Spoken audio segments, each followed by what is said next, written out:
کیا گیا.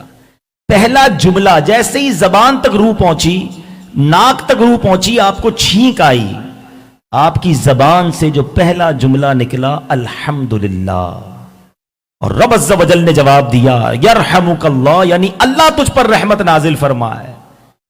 اب فرشتوں کو حکم دیا گیا کہ حضرت آدم کو سجدہ کریں. اب یہ بڑی یونیک بات ہے کہ یہ سجدہ کب ہوا تھا. یاد رہے یہ کوئی 2 4 5 منٹ کا سجدہ نہ تھا، یہ جمعہ کا دن تھا. اور جب فرشتوں کو سجدے کا حکم دیا گیا تو سب سے پہلے حضرت جبرائیل سجدے میں چلے گئے، پھر حضرت میکائیل گئے، حضرت اسرافیل گئے، حضرت عزرائیل، اور پھر سارے مقرب فرشتے سجدے میں چلے گئے. یہ جمعے کے روز وقت زوال تک، وقت زوال سے لے کر عصر تک کا سجدہ ہوا تھا. فرشتے سجدے میں رہے، مگر ابلیس نے انکار کر دیا. عبادت گزار تھا، خوبصورت تھا، مرتبہ بھی تھا، درجہ بھی تھا، فیم بھی تھا، سب کچھ تھا جو دنیا میں جس کے پیچھے لوگ بھاگتے ہیں، مگر انکار کیوں کیا؟ اس نے فلسفہ کیا پیش کیا؟ میرا آج کا میسج یہی ہے. قرآن کہتا ہے اس نے حضرت آدم کو دیکھ کر کیا کہا؟ وہ کہتا ہے انا خیر من خلقتنی من نار وخلقتہ من طین. اے اللہ میں اس سے بہتر ہوں، تو نے مجھے آگ سے بنایا ہے، اسے مٹی سے بنایا ہے. I am better than him. اس نے سجدہ کرنے سے انکار کیا. اچھا ابلیس نے کتنی بار تکبر کیا؟ ایک ہی بار کیا نا، ایک ہی بار بات نہ مانی. اینڈ رزلٹ کیا آیا؟ یاد رہے کہ اس کی ساری حسین صورت تکبر کی وجہ سے سیاہ ہو گئی، ساری عبادتیں برباد ہو گئیں، اللہ کی بارگاہ میں جو مرتبہ آتا سب ختم ہو گیا. اللہ قرآن میں فرماتا ہے، اسے کیا فرمایا رب نے؟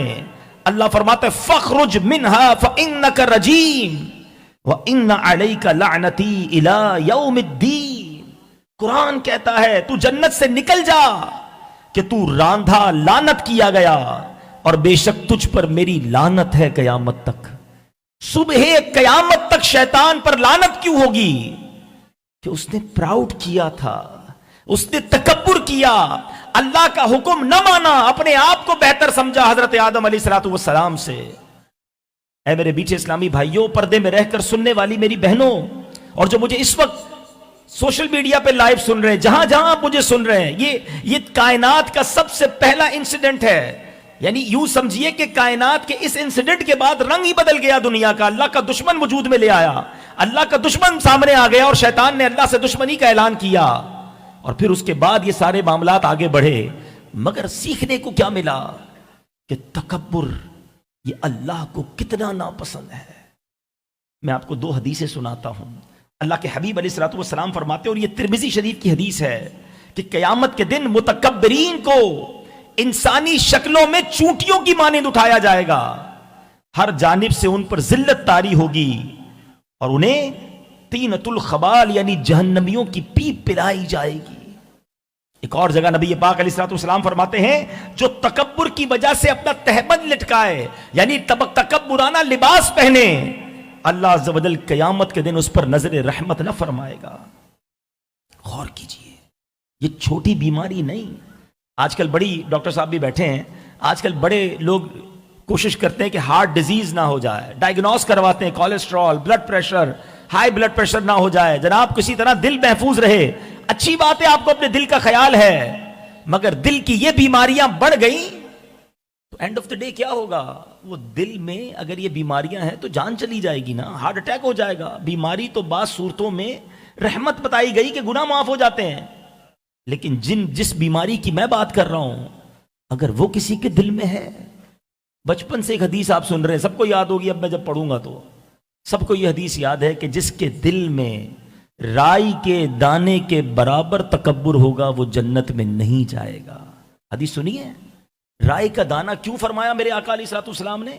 ایگزامپل دینے کے لیے کہ رائی کا دانہ ڈاٹ اتنا سا ہوتا ہے، پکڑ نہیں سکتے، گر جائے تو نظر نہیں آتا. اتنا سا بھی تکبر ہوگا تو جنت نہ ملے گی. ادھر تو پورے دل تکبر سے بھرے ہوئے لوگوں کے، کیسے اللہ سے امید رکھتے ہیں؟ ذرا سوچئے.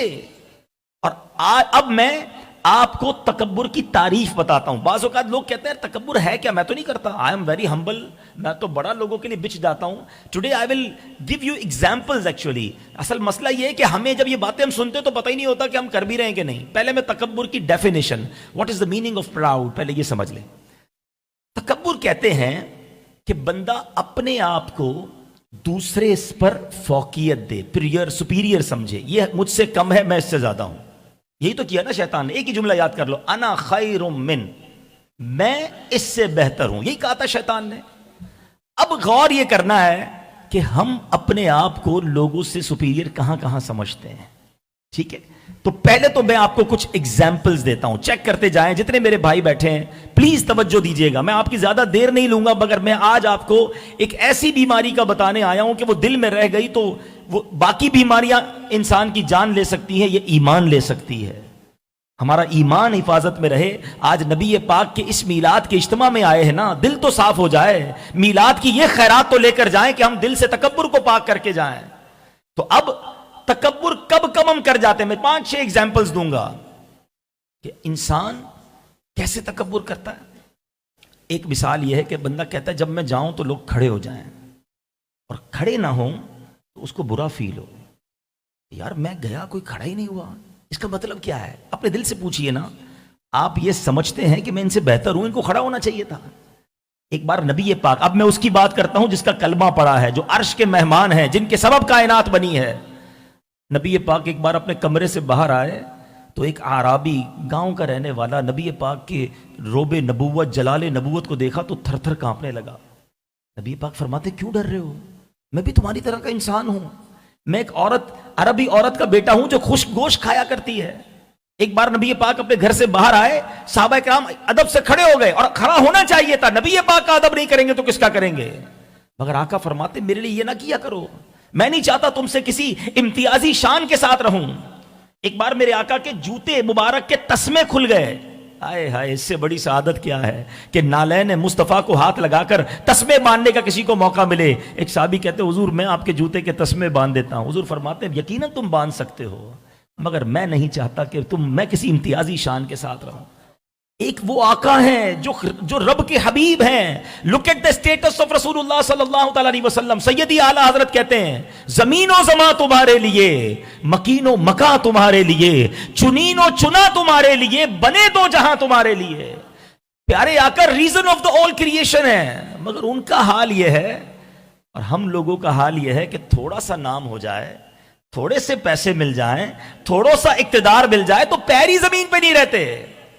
دوسری مثال, اب اگر کوئی شخص یہ دیکھتا ہے کہ میں کہیں جاؤں نا تو لوگ مجھے سلام کریں, میں سلام میں پہل نہ کروں, یہ تکبر کی نشانی ہے. اگر آپ کے دل میں ایسا, پلیز. اچھا یہاں ایک بات میں بڑی, شیطان اتنا مردود ہے ہی مردود, شیطانی کی بات ہو رہی ہے کہ میں جو یہ بیان کر رہا ہوں نا, شیطان ایسے موقع پہ پتہ کیا کرتا ہے, ہمیں کوئی اور بندہ یاد دلا رہا ہوگا, ہاں یہ مولانا صاحب ٹھیک کہہ رہے ہیں, وہ بندہ ایسے ہی کرتا ہے. کسی اور کا نہیں سوچنا ہے. جتنے بھائی مجھے سن رہے ہیں, جتنی بہنیں مجھے سن رہی ہیں, خدا را اپنے آپ سے بات کرو, میں اپنے آپ سے بات کروں, آپ اپنے آپ سے بات کریں کہ میرے ساتھ ایسا ہے کہ نہیں. کسی کے پاس کیا اس کی اور رب, وہ جانے, رب جانے نا. میں کسی کے دل کو کیسے چیک کر سکتا ہوں کہ اس کی کیا نیت ہے؟ میں اپنی بات کروں کہ جب میں کہیں جاتا ہوں تو مجھے میرا دل ہوتا ہے لوگ سلام کریں, میں سلام میں پہل نہ کروں. یہ تکبر کی نشانی ہے. اب یہ انداز تو ہمارا ہے. اب چلتے ہیں نبی پاک علیہ الصلوۃ والسلام کی بارگاہ میں. میں آپ کو انشاءاللہ پیارے آقا کا سیرت کا ایک ایک پہلو بھی بتاتا جا رہا ہوں. صحابہ کرام کہتے ہیں ہم جب بھی نبی پاک کی بارگاہ میں جاتے نا, پیارے آقا خود سلام میں پہل فرماتے ہیں. ایک بار صحابہ کہتے ہیں ہم نے پلان کیا, ڈیلیبریٹلی پلان کیا کہ ہم جائیں گے اور نبی پاک کے سلام کرنے سے پہلے ہم سلام کریں گے. آقا ہمیں موقع نہیں دیتے سلام میں پہل کرنے کا. اللہ اکبر. وہ شخص کہتے ہیں, صحابی کہتے ہیں جب نبی پاک کی بارگاہ میں گئے, اس سے پہلے کہ ہم سلام کریں نبی پاک نے پھر سلام میں پہل فرما دی. اور اب جو میں بات کہنے جا رہا ہوں نا, ایمان تازہ ہو جائے گا. اچھی لگے بات تو 2 رکعت نفل شکرانے کے ضرور پڑھنا. سنو, علماء کہتے ہیں یہ بات ختم نہیں ہوئی ہے. آج بھی روضہ رسول پر جب کوئی غلام جاتا ہے, کوئی امتی جاتا ہے, اس سے پہلے کہ وہ سلام عرض کرے نبیوں کے آقا جناب رحمت للعالمین کی عادت کریمہ ہے، اپنے امتی کو سلام میں آپ ہی پہل فرماتے ہیں۔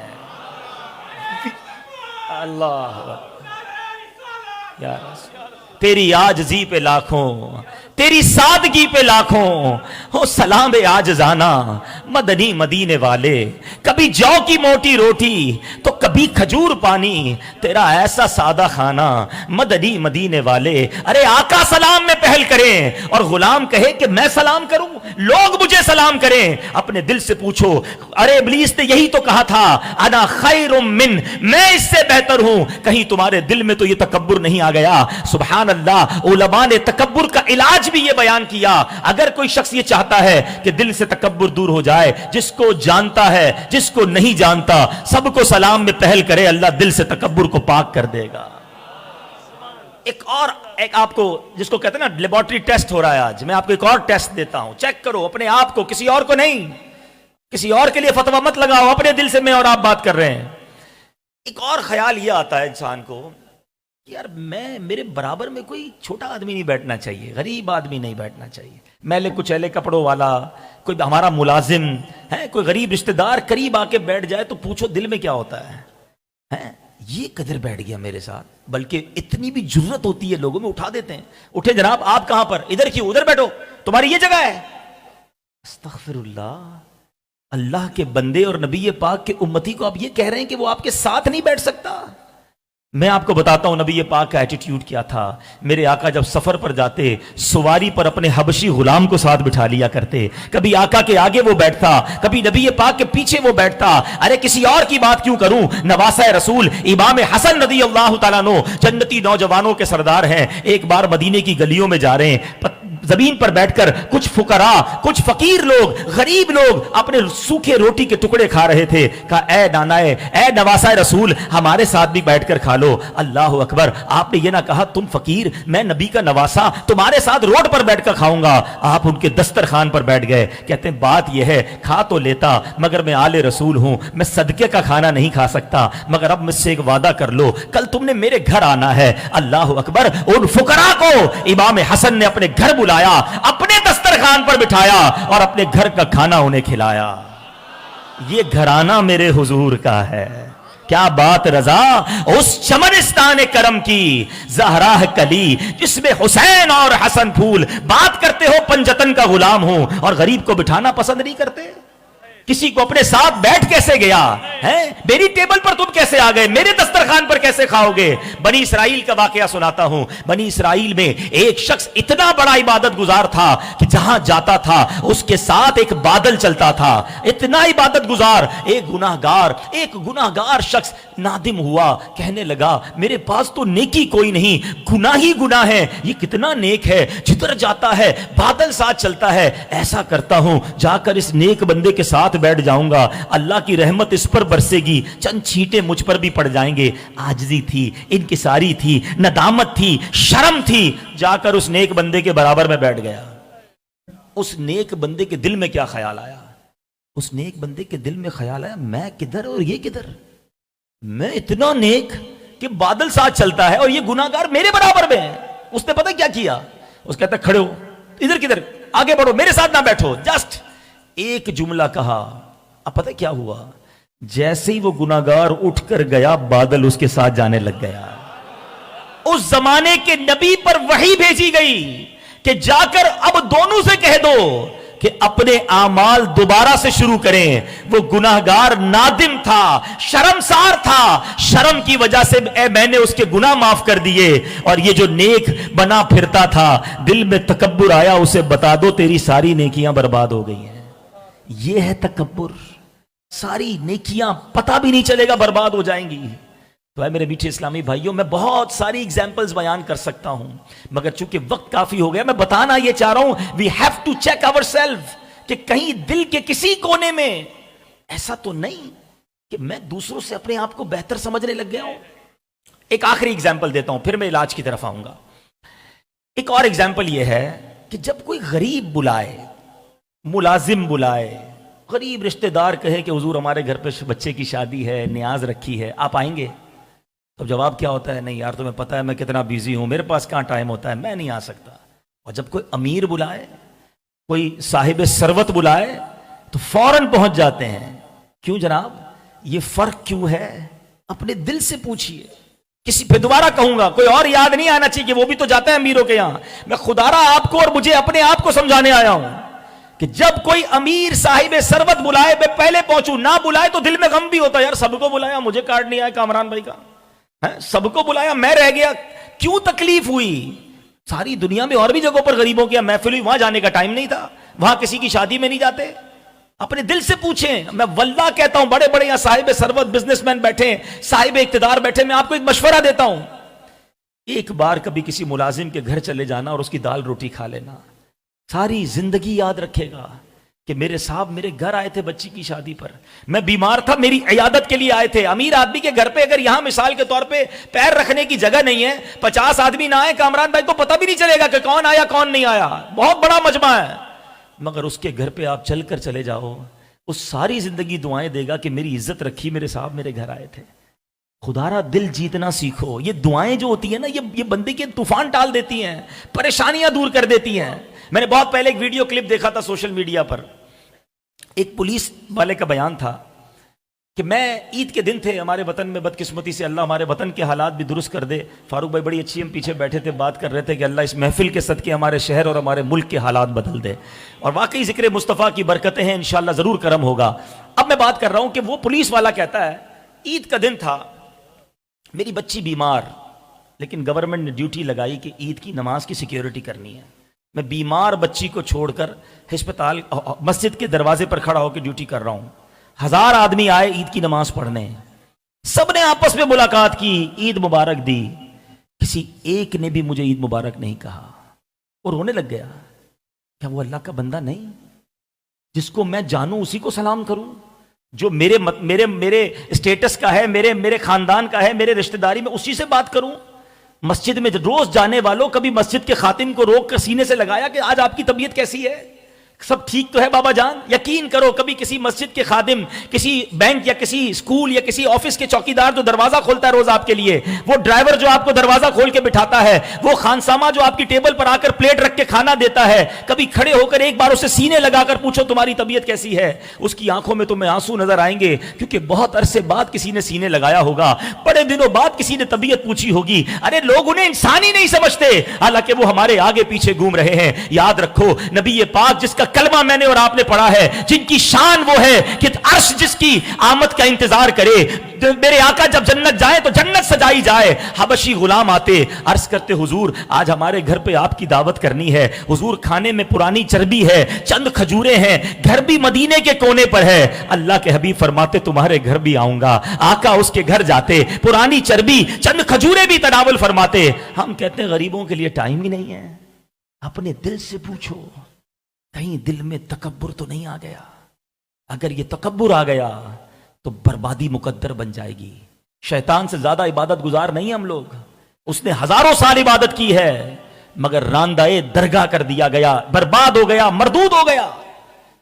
اچھا اب میں اپنے بیان کو کنکلوژن کی طرف لاتا ہوں. بعض اوقات جب یہ تکبر کی بات ہوتی ہے نا تو دلوں میں خیال ہی آتا ہے یہ پیسے والے تکبر کرتے ہیں، ہم تو غریب لوگ ہیں، ہم کہاں تکبر کرتے ہیں. یہ بھی بڑی غلط فہمی ہے. تکبر کے علماء نے 8 ریزن لکھے ہیں. تکبر علم کی وجہ سے بھی آتا ہے، تکبر عبادت کی وجہ سے بھی آتا ہے، مال کی باری تو تیسرے نمبر پہ آتی ہے. تکبر اقتدار کی وجہ سے بھی آتا ہے، تکبر خوبصورتی کی وجہ سے بھی آتا ہے، تکبر طاقت کی وجہ سے بھی آتا ہے. اب علم سے کیسے تکبر آتا ہے؟ کسی بندے نے دنیاوی علم حاصل کر لیا یا دینی، علماء بھی بن گئے. جی میرے مذہبی بھائی بیٹھے ادب کے ساتھ، کیونکہ علماء نے کتابوں میں لکھا کہ اگر آپ دینی علم بھی سیکھ گئے اور اس کے بعد دوسروں کو حقیر سمجھنے لگے کہ ان کو تو آتا ہی کچھ نہیں، مجھے جتنا کچھ آتا ہے، تو یہ بھی تو تکبر ہے نا. علم اس لیے نہ سیکھو کہ لوگوں کو حقیر جاننے لگ جاؤ، اس لیے سیکھو کہ لوگوں کو بلا کر علم دین سکھائیں گے. علم بھی تکبر لاتا ہے. عبادت تکبر کیسے لاتی ہے؟ کوئی بندہ 5 ٹائم نمازی بن جائے، قرآن پڑھنے لگ جائے، پھر کہ دیکھو لوگ تو کچھ بھی نہیں کرتے، یہ تو جمعے کی نماز نہیں پڑھتا، میں تہجد بھی پڑھتا ہوں. تو یہی تو تکبر ہے کہ آپ نماز پڑھ کے دوسروں کو حقیر سمجھنے لگے. کیا پتہ اس کی کون سی نیکی اللہ کو پسند آ جائے. کسی کو حقیر نہیں سمجھنا ہے. ایک بار سفیان ثوری رحمۃ اللہ تعالی علیہ اپنے بیٹے کے ساتھ ایک سفر پر جا رہے تھے، ایک سرائے خانے پر رکے. دونوں باپ بیٹے سو گئے، پورا قافلہ بھی تھا، سب سو گئے. تہجد میں باپ بیٹے اٹھے اور نماز تہجد ادا کی. بات بڑی کمال کی ہے.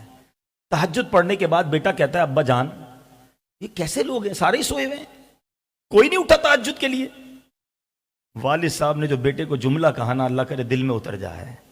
کہتے بیٹا تو بھی سویا رہتا تو بہتر ہی تھا. آئی سمجھ میں بات ہے؟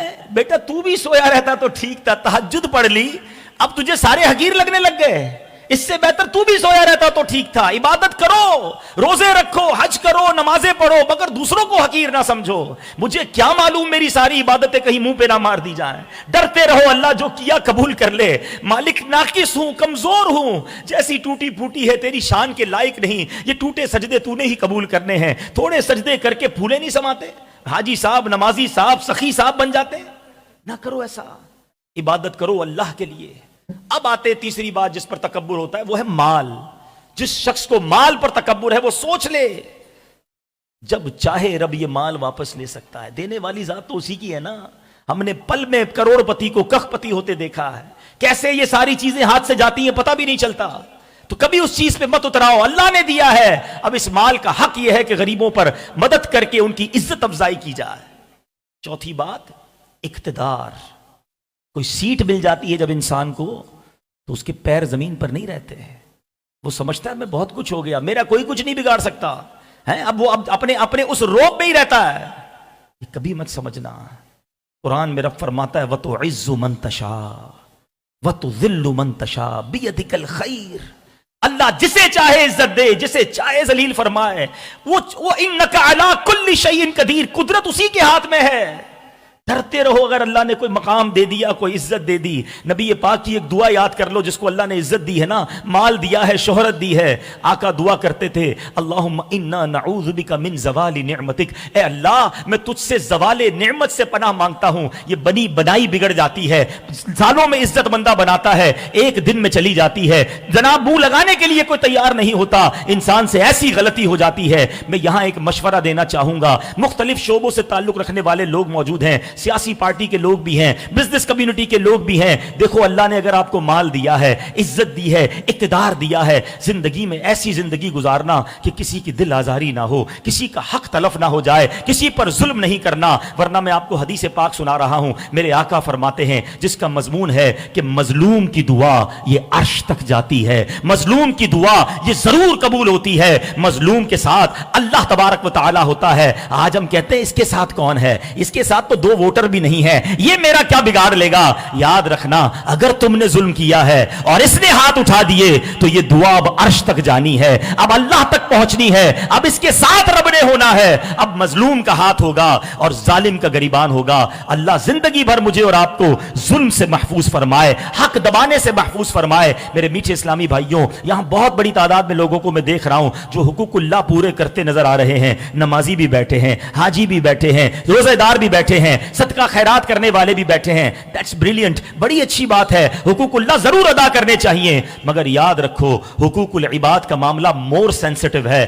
اللہ کی کوئی نافرمانی 70 سال تک کرے، ایک سچی توبہ کر لے، وہ رحمان ہے، وہ ایک بار میں سارے گناہ معاف فرما دیتا ہے. مگر اگر کسی نے بندے کے حق دبائے ہیں، دل توڑا ہے، مال دبایا ہے، زمین پر قبضہ کیا ہے، ظلم کیا ہے، اب اللہ سے بھی معافی مانگے. بندہ جب تک معاف نہیں کرے گا رب بھی معاف نہیں فرمائے گا. خدارا حقوق العباد کے بارے میں زیادہ ہمیں کیور کرنا ہے، زیادہ کانشیس ہونا ہے کہ کہیں یہ حق تلفیاں ہم سے نہ ہو جائیں. تو بہرحال اے میرے میٹھے اسلامی بھائیوں، تکبر کسی صورت دل میں نہیں آنا چاہیے. اور اب علاج بتا دیتا ہوں کہ علاج سب سے بڑا یہ ہے، وہ چاہے تکبر ہو، چاہے ریاکاری ہو، چاہے جو ہے وہ اپنے دل میں کوئی بھی برائی ہو، حسد ہو، آپ اپنے دل کو پاک کرنا چاہتے ہیں، دعا مانگیں. میرے آقا فرماتے ہیں الدعاء سلاح المومن، دعا مومن کا ہتھیار ہے. اللہ سے دعا مانگتے رہا کرو، اے اللہ میرے دل کو صاف کر دے، مالک مجھے تکبر سے پاک کر دے، میرے دل سے حسد نکال دے. اللہ کبھی میں تیرے بندوں کا برا نہ چاہوں، مالک جو غلطیاں ہو گئی معاف کر دے. اب زندگی اپنی پسند کی گزارنے والا بنا دے. دنیا سے مجھے اور آپ کو سب کو جانا ہے، جانے سے پہلے اللہ اور اس کے بندوں کو راضی کر لینا، ورنہ وہاں جا کر کہیں نہ پھنس جائیں. ایک بار نبی پاک نے صحابہ کرام سے پوچھا بتاؤ مفلس کون ہے. یہی سوال میں آپ سے اگر کر لوں کہ بتائیں غریب مفلس کون ہے، آپ نے بھی یہ جواب دینا جس کے پاس پیسے نہیں، صحابہ کرام نے بھی یہ جواب دیا حضور جس کے پاس درہم و دینار نہیں ہے وہ مفلس ہے. نبی پاک فرماتے نہیں، مفلس وہ نہیں. حدیث پاک کا مضمون آقا فرماتے مفلس وہ ہے جو قیامت کے دن پہاڑ جتنی نیکیاں لے کر آئے گا. اے حاجیوں سنو، اے روزہ داروں سنو، اے نماز پڑھنے والوں سنو، اے صدقہ خیرات محفلیں کرنے والوں سنو، بہت اچھی بات ہے. آقا فرماتے پہاڑ جتنی نیکیاں لے کر آئے گا، مگر اس حال میں آئے گا کہ کسی کا دل دکھایا ہوگا، کسی کی غیبت کی ہوگی، کسی پر ظلم کیا ہوگا، کسی کا بال دبایا ہوگا. وہ بندے اللہ کی بارگاہ میں کھڑے ہو جائیں گے کہ یا اللہ ہمارا حق دلا. اب اس کی کوئی نمازیں لے جائے گا. وہاں پیسے تو نہیں چلے گے نا کہ کسی کے لاکھوں روپے دبائیں تو چیک بک ہوگی کہ محشر کے دن چیک کاٹ کے دے دیں گے کہ بھائی اکاؤنٹ پیچھے پڑا ہے وہاں سے لے لو. نہیں، اب نیکیوں سے کاروبار ہوگا. کوئی نمازیں لے جائے گا، کوئی روزے لے جائے گا، کوئی حج لے جائے گا. آقا فرماتے ساری نیکیاں لوگ لے جائیں گے پھر بھی بندے پورے نہیں ہوں گے. اتنے دل دکھائے ہوں گے، اتنے حقوق تلف کیے ہوں گے. بندے کہیں گے یا اللہ ہمارا حق دلا. اب نیکیاں تو بچی نہیں. اب ان لوگوں کے گناہ اس بندے کے سر ڈالے جائیں گے اور پھر اعلان ہوگا یہ وہ بدنصیب ہے جو لوگوں کے گناہوں کی وجہ سے اپنی خطائیں جو لوگوں پر اس نے حق تلفیاں کی تھی اس لیے جہنم میں ڈالا جا رہا ہے. تو خدا را ضرور حقوق اللہ پورے کیجئے، حقوق العباد کا زیادہ خیال رکھیے. تکبر بہت بری چیز ہے.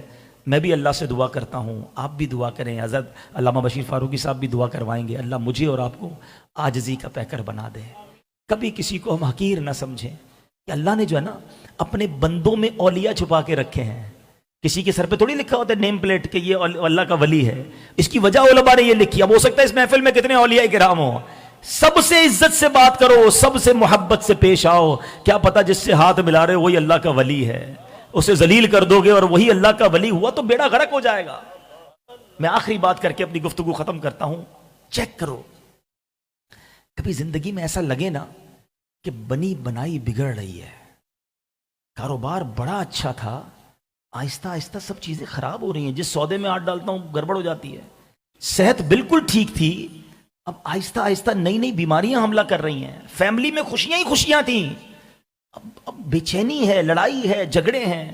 جب یہ فیل ہونے لگے نا کہ میری بنی بنائی بگڑ رہی ہے، خدا کے واسطے چیک کرو کسی کا دل تو نہیں دکھا دیا، کسی کی ہائے تو نہیں لے لی، کسی پر ظلم تو نہیں ہو گیا. کیونکہ اگر اس نے ہاتھ اٹھانے ہیں نا تو قہر خداوندی ضرور آنا ہے.